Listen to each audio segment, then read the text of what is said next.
Hi friends, আজি মই আপোনালোকৰ বাবে লৈ আহিছোঁ হোমমেড KFC চিকেন। আহকচোন চাই লওঁ। হোমমেড KFC চিকেন বনাবলৈ মই ইয়াতে লৈছোঁ হাফ কেজি চিকেন আৰু কাটা চামুচৰ সহায়ত মই ধুনীয়াকৈ এইখিনি কাট কৰি ল'ম। এনেকৈ মই গোটেইখিনি চিকেন এনেকৈ কাট কৰি ল'ম।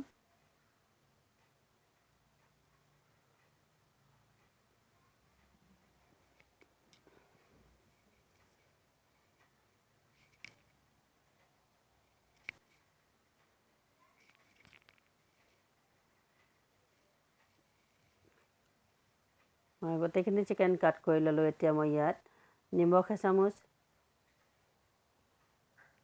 জলকীয়া গুড়ি এচামুচ আৰু জালুকৰ গুড়ি এচামুচ দি দিম।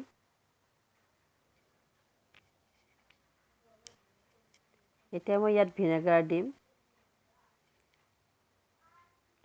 ভিনেগাৰ মই হাফ কাপতকৈ অকণমান কম দিছোঁ।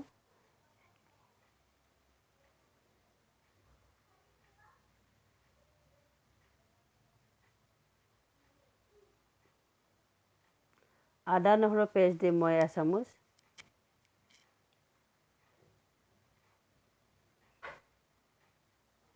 চয়া চচ দিছোঁ মই এচামুচ।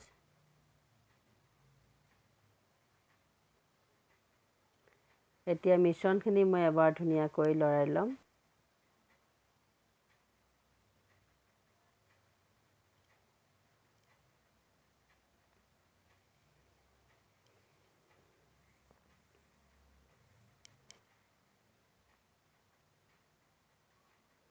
ইয়াত মই কণী দিম এটা।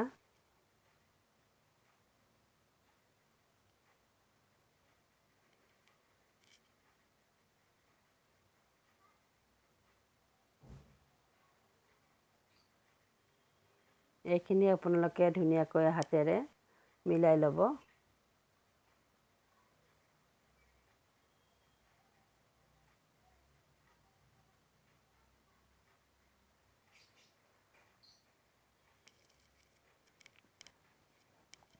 এক ঘণ্টামানৰ বাবে আপোনালোকে ধুনীয়াকৈ ৰেষ্ট কৰিব দিব।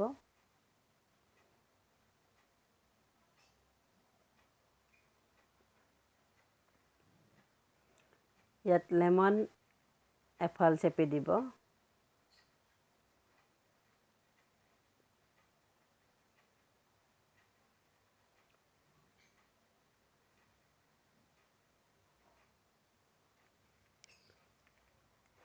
এঘণ্টাৰ পিছত মই চিকেনখিনি উলিয়াই ল'লোঁ আৰু ধুনীয়াকৈ এবাৰ চামুচৰ সহায়ত এবাৰ লৰাই দিলোঁ।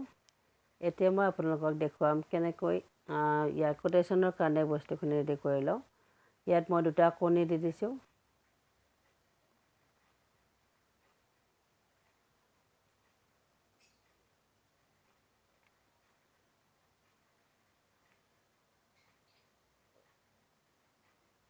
কণীখিনি ধুনীয়াকৈ ফেটি ল'ব।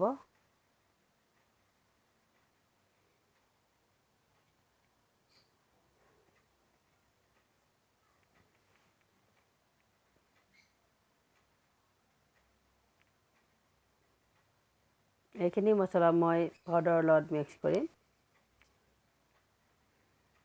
ইয়াত মই লৈছোঁ বেকিং পাউডাৰ এচামুচ, নিমখ হাফ চামুচ, জলকীয়া গুড়ি আৰু জালুকৰ গুড়ি।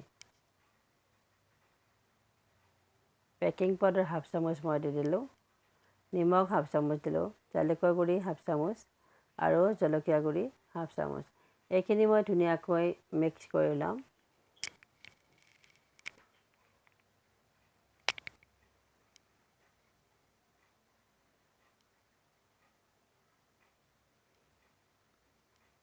মই এতিয়া হেণ্ড ব্লেণ্ডাৰৰ সহায়ত ধুনীয়াকৈ মিশ্ৰণটো ৰেডি কৰি ল'ম।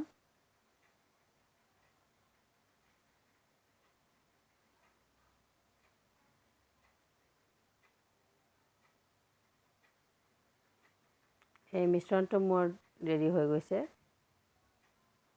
এতিয়া মই ছাইডত ৰাখি ল'ম। এতিয়া মই পাউডাৰখিনি ৰেডি কৰি ল'ম। ইয়াত মই ডাঙৰ চামুচেৰে 2 চামুচ কৰ্ণফ্ল'ৰ ল'ম।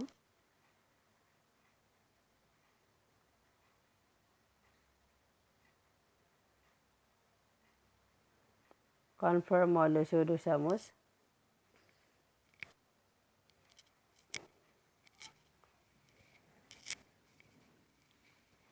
চিকেনৰ পৰিমাণ মতে আপোনালোকে এইখিনি লৈ ল'ব। ইয়াত মই ময়দা দিম 2 চামুচ।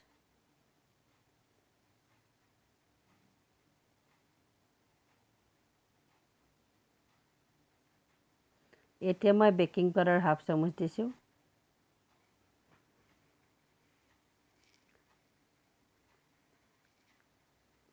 চিকেন মছলা মই দিছোঁ 1 চামুচ।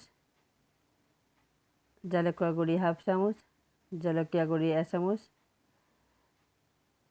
আৰু নিমখ দিছোঁ মই 1/2 চামুচ।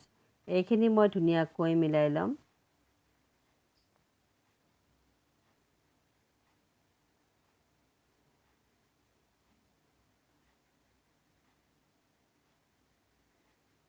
এতিয়া মই চিকেনখিনি কেনেকৈ কোটেডটো বনাই লওঁ এবাৰ চাই ল'ব।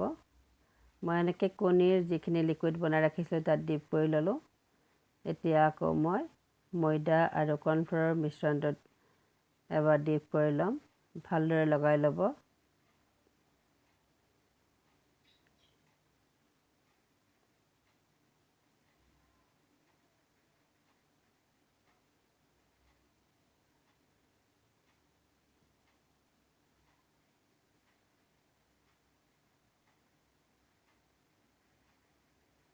এনেকৈ মই আটাইখিনি চিকেন ৰেডি কৰি ল'ম।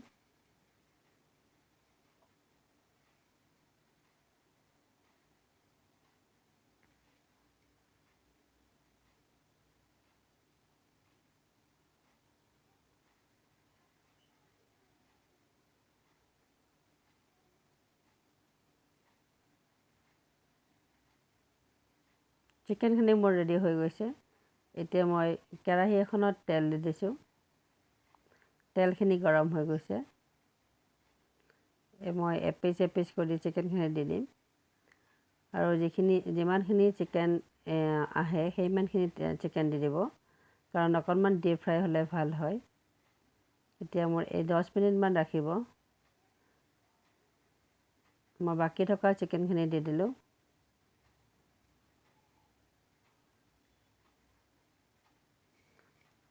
দহ মিনিটমান 5 মিনিট এফাল 5 মিনিট সেইফালে ফ্ৰাই কৰি ল'লে ধুনীয়াকৈ দুইফালে ফ্ৰাই হৈ যায়। মোৰ গোটেই চিকেনখিনি ৰেডি হৈ গ'ল।